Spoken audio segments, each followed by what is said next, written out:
Matt and I are back with another episode of Mock Draft Mondays, and let's see if I approve of how Matt did this week on today's action-packed episode of Locked On Fantasy Baseball. You are Locked On Fantasy Baseball, your daily fantasy baseball podcast. Part of the Locked On Podcast Network, your team every day.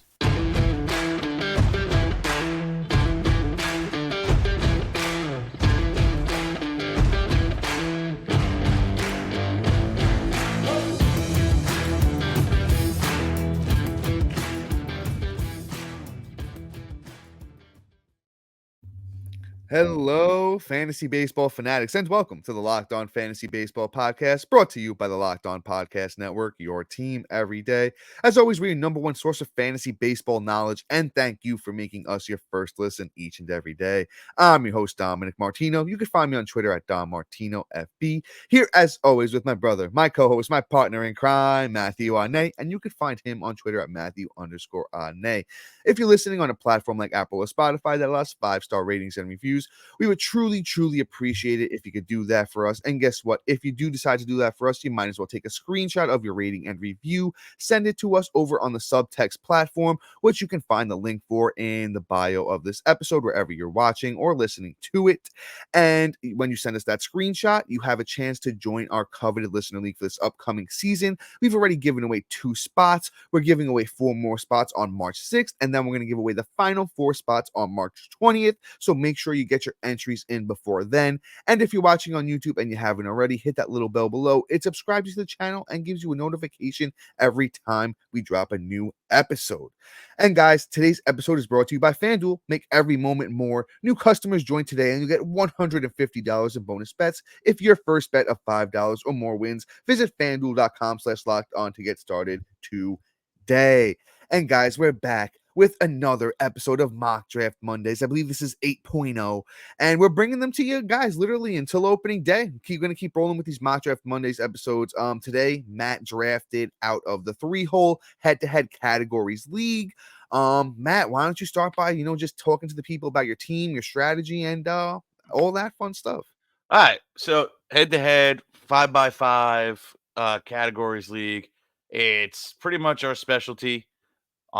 So essentially I drafted out of the 3-hole, and I've been trying out the new draft strategy I was talking about on the last draft show when I was breaking down DOMs. If you don't know what I'm talking about, if you knew, go back and listen to it. It was a good episode as well. How I feel like pitchers are rising in ADP. I feel like closers are rising in ADP. Some injuries, some non-signing has thrusted guys to be more desirable and have to kind of grab earlier.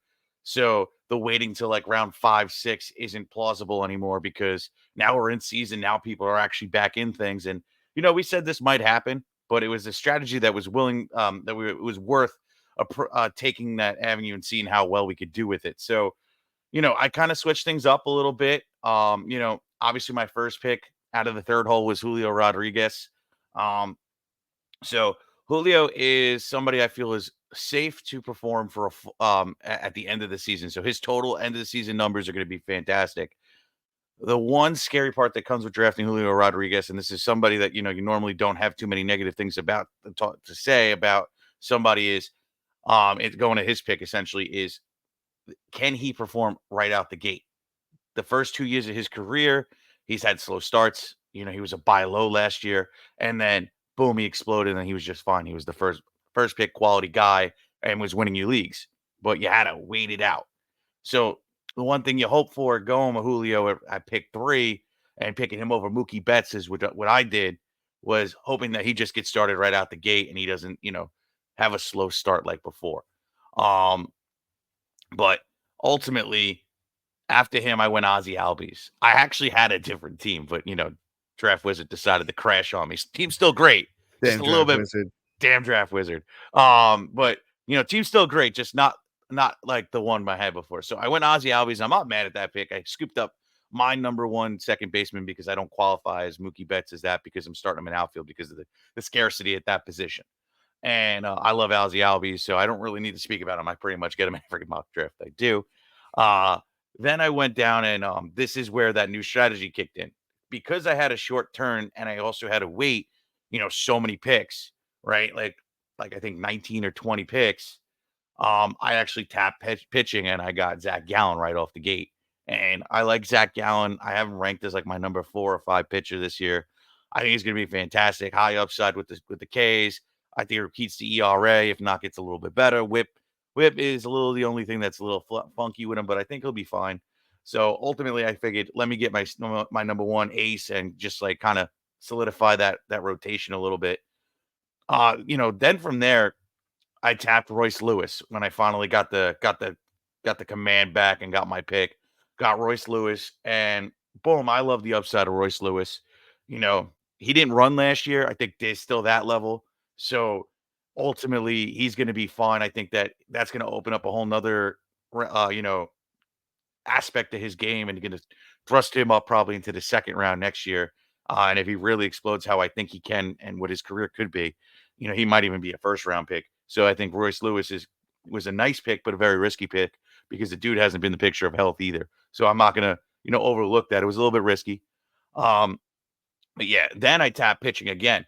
See, this is very uncharacteristic if you've been watching this series of the mock drafts. I then went and got Logan Webb. I got a roster stabilizer, rotation stabilizer, good ERA, good innings eater, a good whip guy, just not a K per nine guy. Do I think Logan Webb has got it? He wasn't far off, but he didn't do it yet. I think one year Logan Webb might go a little bit over a K per nine, but I'll take his production because he does eat like a bunch of innings. So like if he pitches 200 and change, he's gonna get damn near close to 200 and change Ks, which will be able to keep up with the pace of everybody else's team drafting the higher ceiling Ks guys. So Logan Webb is perfect for this situation as a two. Um, and then it went back around. I that's why I kind of picked the pitcher there. I had to wait again. I wanted to make sure I got it. So when it came back, I actually scooped up O'Neal Cruz. Another risky pick to an extent. A guy that hasn't done it yet, but a guy I feel very trusted in. Dom feels good about it. Love him. Love Yeah. him. Like it's a guy that I think is going to just break out and just go off. I draft him everywhere. Yes, to do Royce Lewis and O'Neal Cruz on the same team, a little bit risky, but at the same time, like you know what, you got to risk it to get the biscuit, and I don't foresee a world where O'Neal Cruz doesn't do it. So I'm not even sweating that pick. And then on the turnaround again, I got Nick Castellanos. Finally got my second outfielder, and I'm loving it. Like that little build, I picked up some power because Cassie's good for 35. Hitting in Citizen Bank is perfect. I love the team. You're buying not only him and what he's offering in the power situation, but also the team for runs and ribbies addition as well. So like it's just boom. I feel very confident in this team. And then from there, I scooped up another pitcher. Notice I'm doing a lot more pitching earlier than I was before. I picked up Yuri Perez.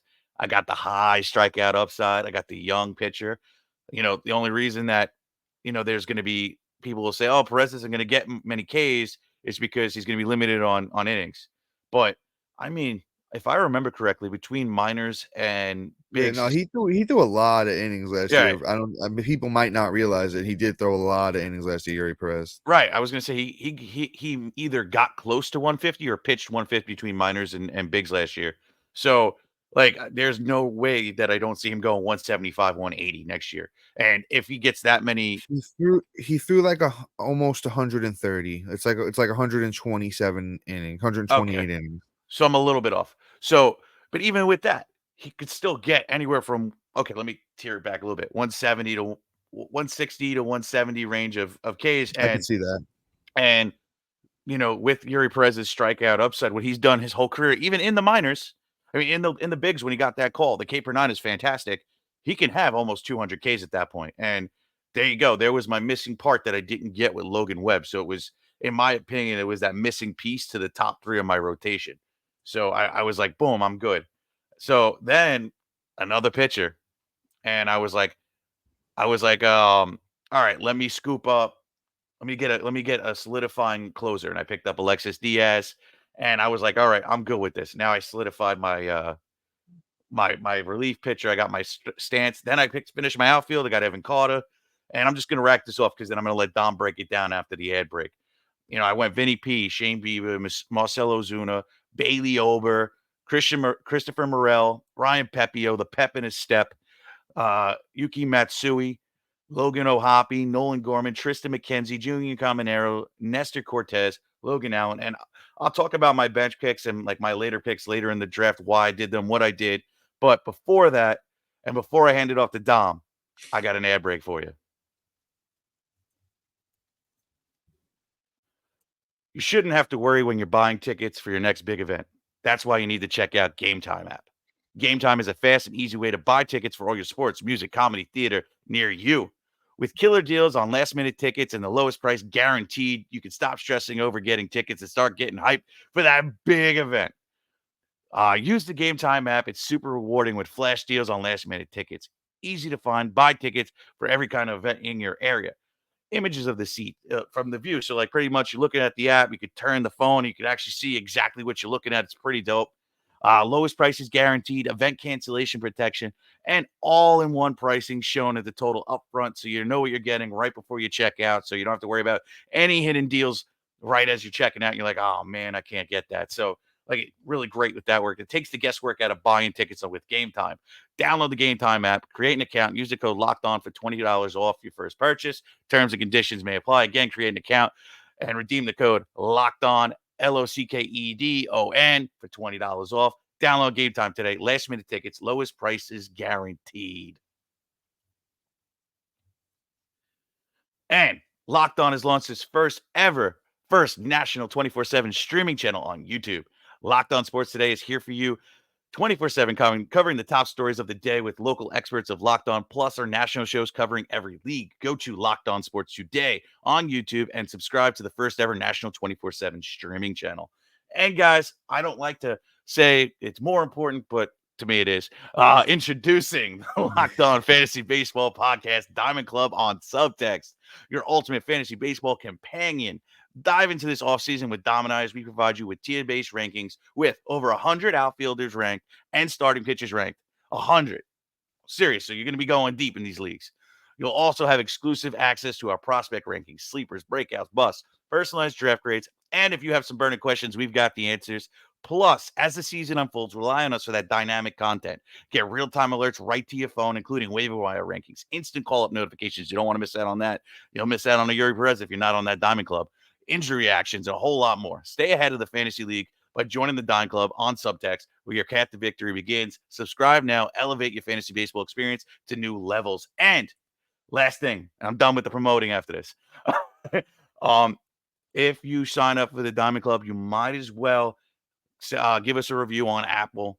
Take a screenshot and send it to us on Subtext. You'll get a lottery ticket to get into the Listener League. We're announcing this Wednesday for a group of 4. And then after that, you got one more shot at it. You might as well hop in now before, everybody's starting to dive back in, and then you're going to miss out on your shot with there's more people in the herd. So let's get in it. All right, Dom, I talk so much. I actually want to hear what you think about this. Rip me apart. Tear me a new one. Let me bring this back up on the screen. Yes, sir. Okay, so real quick, just in case for anyone that's not on the YouTube, what we're going to do again real quick, just to refresh everybody, is I'm just going to run through Matt's whole roster real quick. Once again, Matt drafted from the 3-hole head-to-head categories league, 12-team league. He has Logan O'Hoppe as his catcher, Vinny P at first base, Ozzie Albies at second, Royce Lewis at third, O'Neal Cruz at shortstop, Julio Rodriguez, Nick Castellanos, and Evan Carter make up his 3 outfielders. He has Marcelo Zuna and Christopher Morel as his utilities. His rotation is Zach Gallen, Logan Webb, Yuri Perez, Ryan Pepio, Shane Bieber, Bailey Ober, Tristan McKenzie, Nestor Cortez, and Logan Allen. He has Alexis Diaz and Yuki Matsui closing. And on the bench for his bats, he has Nolan Gorman and Junior Caminero. So here's the thing. I normally show a lot of love, and I'm not always the haterade guy, but I'm gonna break out a little bit of haterade here for this team. One of the biggest holes I see with this team, as far as the bats go, it's a little bit risky. I see Ozzie Albies, Julio Rodriguez, Castellanos are really the only main 3 that I could say, hey, I know 100% what I'm getting from those guys. Now, do Vinny P and Royce Lewis and O'Neal Cruz and Evan Carter and Morel and Ozuna all have upside? 100%. but we can't bank on them any given day, you know, to be great, you know, or any given season rather to be great. Ozuna has shown, you know, as much as I love Marcell Ozuna, he's shown a lot of, you know, fluidity throughout his career. Royce Lewis, super injury prone. Vinny P, off to a little bit of a injury prone start to his career. O'Neal Cruz, we all know the dumb injury with him last year, but has the upside of an Ellie De La Cruz. We literally have a whole episode breaking that down if you want to check that out. And then Morel, somebody who I do really like, 1 year wonder. Let's see if he can really get, you know, back to it. Sorry, I think that was me. That was a little accident there on the YouTube end. So that's what I think so far about that bats there, his starting bats. I think they're gonna hit every category. Batting average might be one that might be a little bit tough to, you know, come across with some of these guys. You know, once again, that fluctuating batting average. I think on, you know, once again, any given season, this team could hit, you know, 275 or they could hit 250. So, you know, that's where I see a little bit of liability. But overall, I don't hate it. I don't hate it. A lot of guys I do like there for sure when it comes to, you know, your starting bats there. Let's move over to, you know, the pitching side of things. I do like that you moved up where you took your starting pitching. Still think I might have waited around. I still think you could wait one more round. I think you can grab one more elite bat instead of going pitcher in the third. I think you could have waited and, you know, took your starting pitcher in the next round, maybe waited on your third baseman there. Alex Bregman is somebody that I think of, and, you know, that really would have looked nice on this team at third base. Another stabilizer there, another guy you could say, hey, I know he's on a great team. I know he's going to 25 home runs. I know the runs and the RBIs are going to be good. And I really think that might have worked a little bit better the way you were building this team. Because then even guys that do go in the fourth round were like Yamamoto, who I know are both pretty high on. George Kirby, I know are both pretty high on. I'm not sure where you're at on Pablo Lopez these days, but somebody I do like a lot. And then you could have even double tap starting pitching, right? Then you could have took your Logan Webb in round 5, and you could have paired him with one of the high strikeout, you know, guys like the Yamamotos. Even if you wanted to go Glass, now I know he's not somebody you love, or the Pablo Lopez. I think your team could have looked a little bit better with making a move like that. As for closers, love Alexis Diaz. I drafted him everywhere last year. We kind of got a little deal on him after, you know, the World Baseball Classic kind of didn't really end well for him.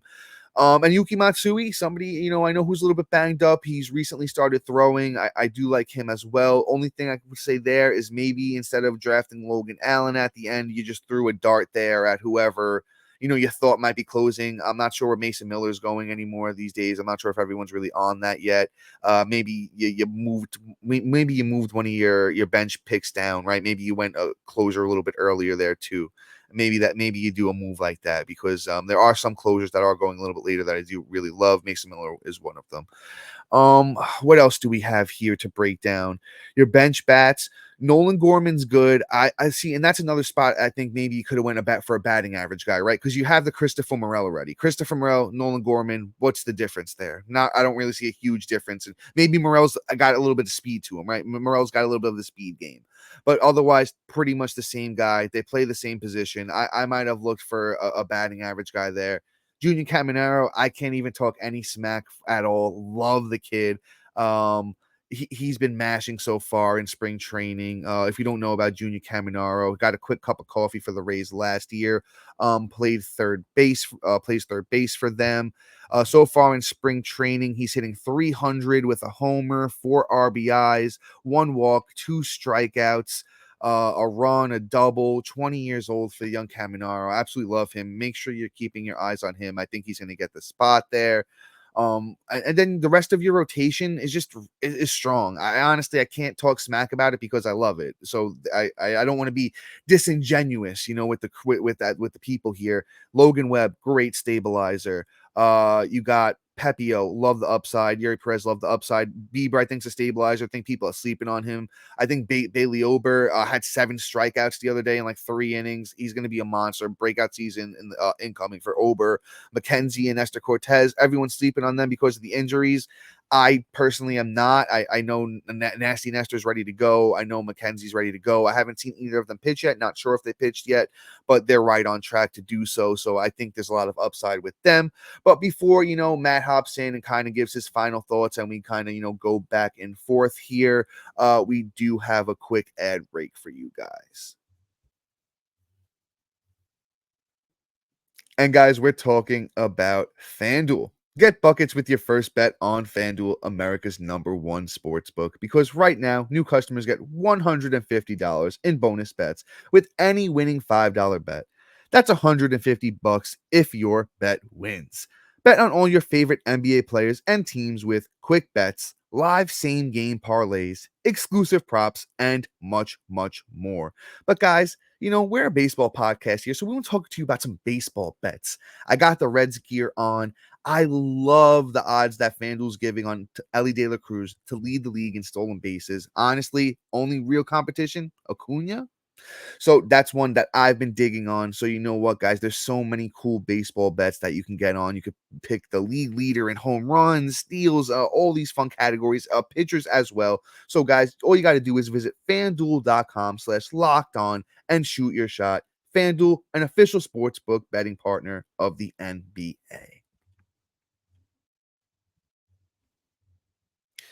And all right, Matt, let's give some final thoughts. We'll throw a grade on this team and put a nice little bow on it as we head into, some of the biggest draft weekends in fantasy baseball.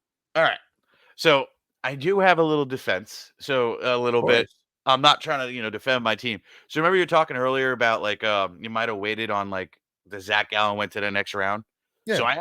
So originally I was gonna do that. And I was gonna pick the why am I having a brief Luis Robert. And I had him slotted in. But then I'm like, all right, I could see a pitcher run going right now. So I tapped Zach Gallen, right? You know what happened? A pitcher run. Yeah, I did see the pitcher run.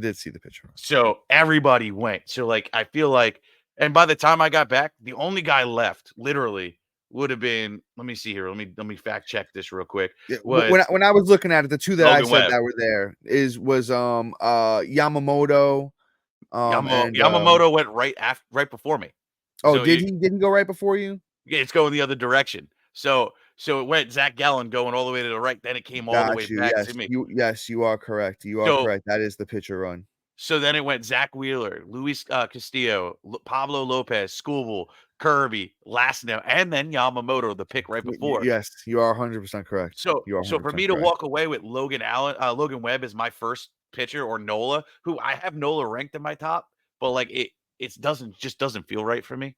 Fully understand. So like that's why I was like, okay, because I have so many kicks going in between me, I can't do that. Like if I was on the other end, if I was picking like 11, like yeah, I probably would have went a bat, but because I had the long stretch, I couldn't do it.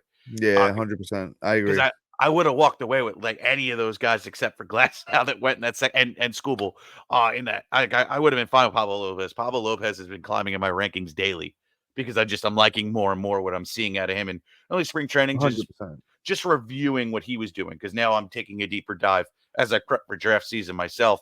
But that was part one. And then the Nolan Gorman pick, right? So like when I was down there and I was looking at, okay, when I picked Nolan Gorman, I was like, who's around? Who's the best bat that I could pretty much scoop up, right? So after him, like there really wasn't much. The best I could have done was like Lars Nootbaar or Brandon Lowe.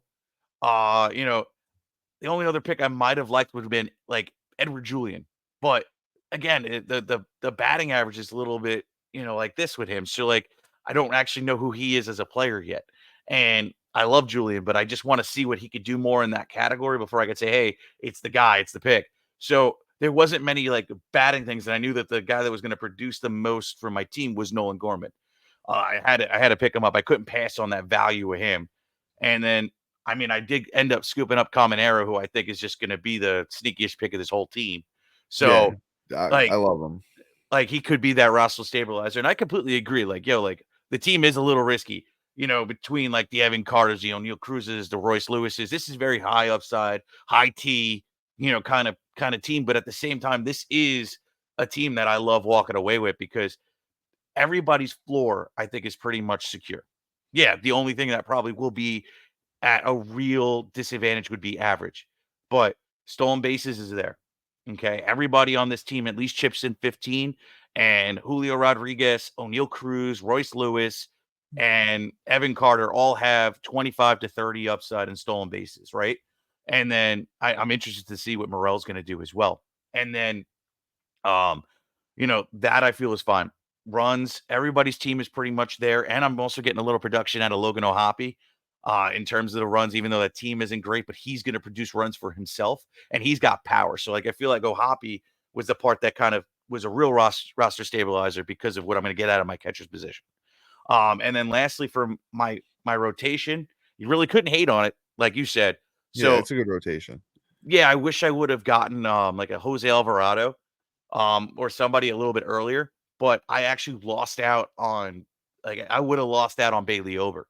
And when it came push come to shove, I went Bailey over because I rather go and try and find somebody that's going to sneak and stream a job because if I would have went Alvarado could lose the job by the end of April, whereas Bailey Ober is going to be fantastic this year. So I wasn't passing on that value.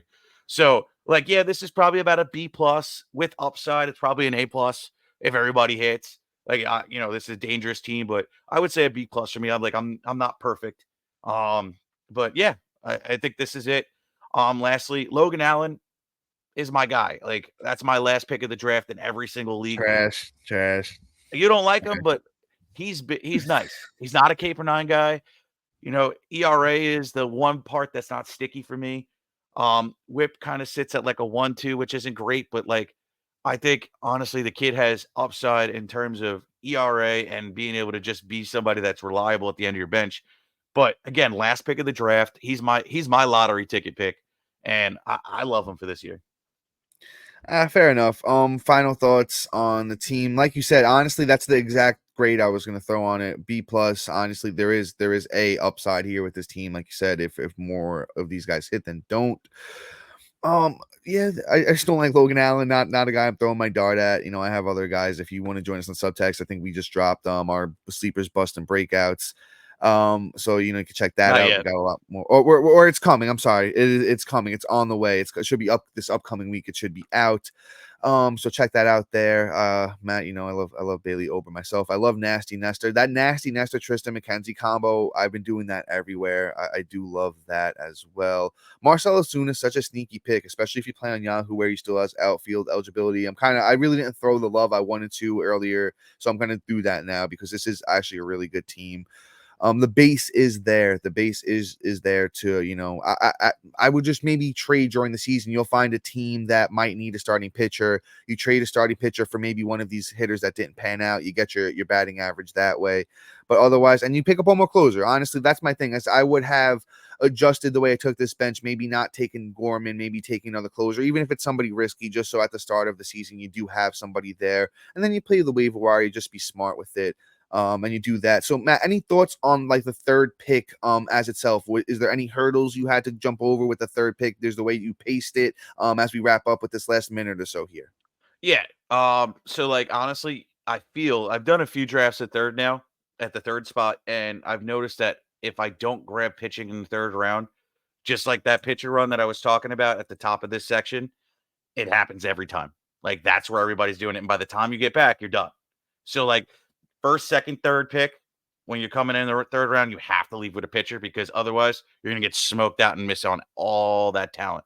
So you don't want to be left holding the bag and, having your number one starting pitcher, Logan Webb, who I'm high on. He's like my 13th or 14th pitcher. But the high case guy is what sets him aside from everybody else. So I 100% am tapping pitching in the third round at that pick. Yeah, guys, I'm with that sentiment. We got to start looking at pitchers in 12-man leagues in the third, fourth round at this point with the way that, the pitching has caught up to everybody. So that's all for us today. Please be sure to like, subscribe, comment, rate, and review. Also, shout out to our everydayers and new listeners for making Locked On your first listen each and every day. Guys, we're going to be back this week. We have so much more fun stuff planned for you, so you're going to want to check out all these episodes we have upcoming. But guys, until then, see ya. Peace.